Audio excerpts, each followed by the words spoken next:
झारखंड में विधानसभा चुनाव से पहले नेताओं के बगावत का सिलसिला खत्म होने का नाम नहीं ले रहा है। एक के बाद एक नेता नाराज होकर अपनी पार्टी से बगावत करके दूसरे दलों में शामिल हो जा रहे हैं। लोकसभा चुनाव के समय भी कुछ ऐसा ही नजारा देखने को मिला था, लेकिन उस समय केवल 14 संसदीय सीटें ही थी। लेकिन इस बार 81 विधानसभा सीटें हैं और तो और नामांकन की तारीख भी अब कुछ ही दिनों में समाप्त हो जाएगी। इसलिए बागी नेताओं की फहरिस्त लंबी है। दरअसल इन नेताओं के नाराजगी का कारण टिकट का बंटवारा है। टिकट की आस लगाए बैठे ये तमाम नेता तुरंत ही दूसरी पार्टी, चाहे वह उनकी विचारधारा के बिल्कुल उलट ही क्यों ना हो, उसमें शामिल होकर टिकट की डिमांड कर रहे हैं। इनमें से लगभग नेता भाजपा के ही हैं, क्योंकि हाल के समय में कई नेता अपनी पार्टी से बगावत करके भाजपा में शामिल हुए और पार्टी ने उन्हें प्राथमिकता दे दी।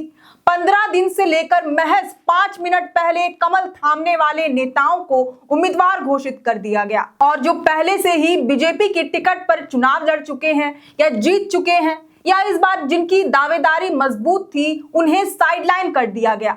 तो आज हम इन्हीं बागी नेताओं के बारे में आपको बताने जा रहे हैं।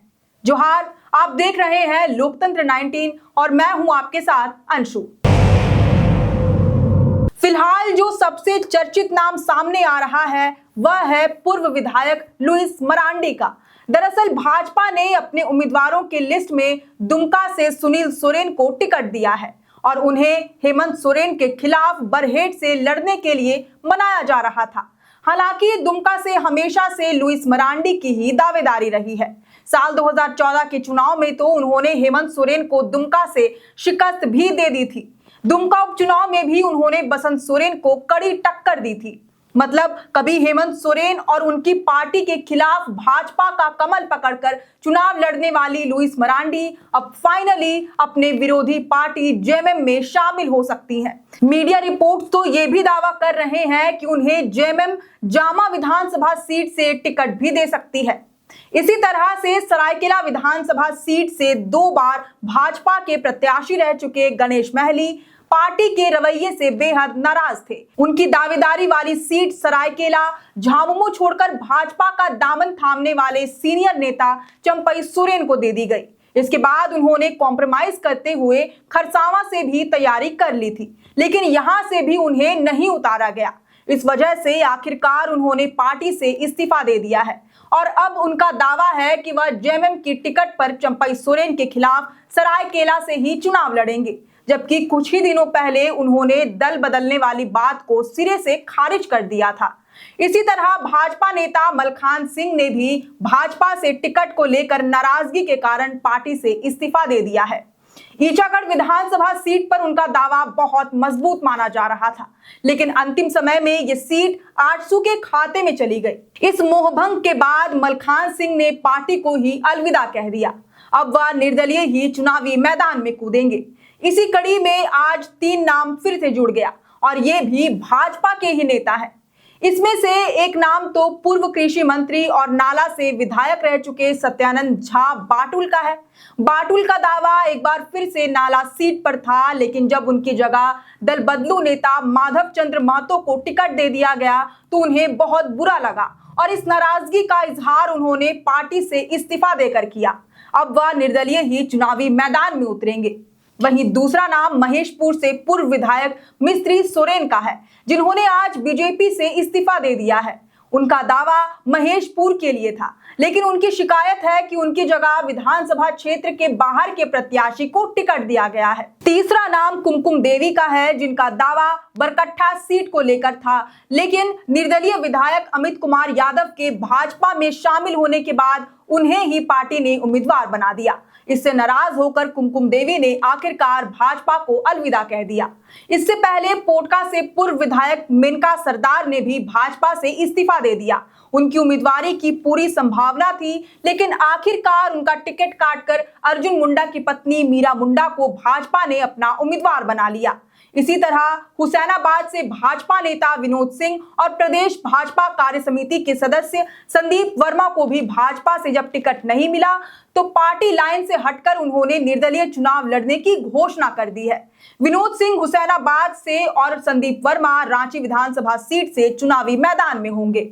वहीं मधुपुर के पूर्व विधायक राज पलिवार, पूर्व मंत्री बाटुल झा और शिवशंकर सिंह भी पार्टी के रवैये से नाराज चल रहे हैं। ये तमाम नेता निर्दलीय मैदान में उतर सकते हैं, जिसकी पूरी संभावना है।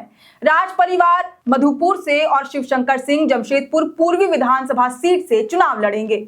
इससे पहले जमुआ से भाजपा विधायक केदार हाजरा ने जेएमएम ज्वाइन करके सबको चौंकाने का काम किया था। दरअसल भाजपा ने सिटिंग विधायक का टिकट काटकर मात्र 2 दिन पहले कमल थामने वाली नेत्री मंजू कुमारी को अपना उम्मीदवार घोषित कर दिया।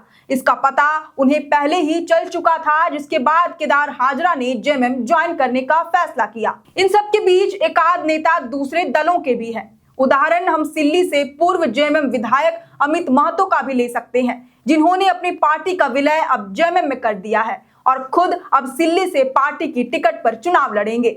इसी तरह चंदनक्यारी से पूर्व विधायक उमाकांत रजक ने आजसू से इस्तीफा देकर केदार हाजरा के साथ जेएमएम का तीर कमान थाम लिया।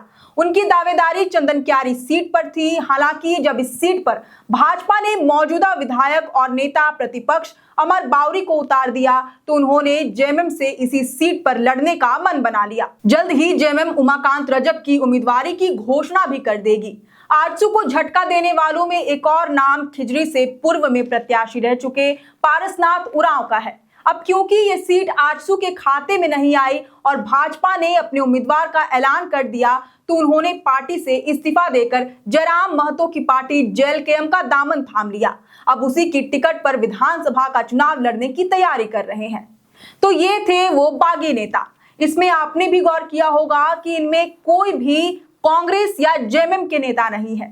अब क्योंकि भाजपा आजसू ने लगभग सीटों पर अपने उम्मीदवारों की घोषणा कर दी है, इसलिए इन दलों से ही बागी नेताओं के नाम सामने आ रहे हैं। अब जब कांग्रेस और जेएमएम भी अपनी सूची जारी करेगी तो बहुत संभव है कि उनके भी कुछ नेताओं और टिकट के दावेदारों के बीच नाराजगी पसरी रहेगी। ऐसे में क्या कांग्रेस और जेएमएम के नेता भी पार्टी से बगावत करेंगे? ये देखना तो काफी दिलचस्प होगा। वैसे इस पर आपकी क्या राय है, ये हमें कमेंट करके जरूर बताएं। अगर आपको ये वीडियो पसंद आ रहा हो तो इसे जरूर से लाइक और शेयर करें। हमारे चैनल लोकतंत्र 19 को फेसबुक पर फॉलो और यूट्यूब पर सब्सक्राइब करना ना भूलें। हमारा एक और चैनल है द ग्राम सभा, उसे भी जरूर से फॉलो और सब्सक्राइब कर लें। फिलहाल लेते हैं अलविदा। जोहार।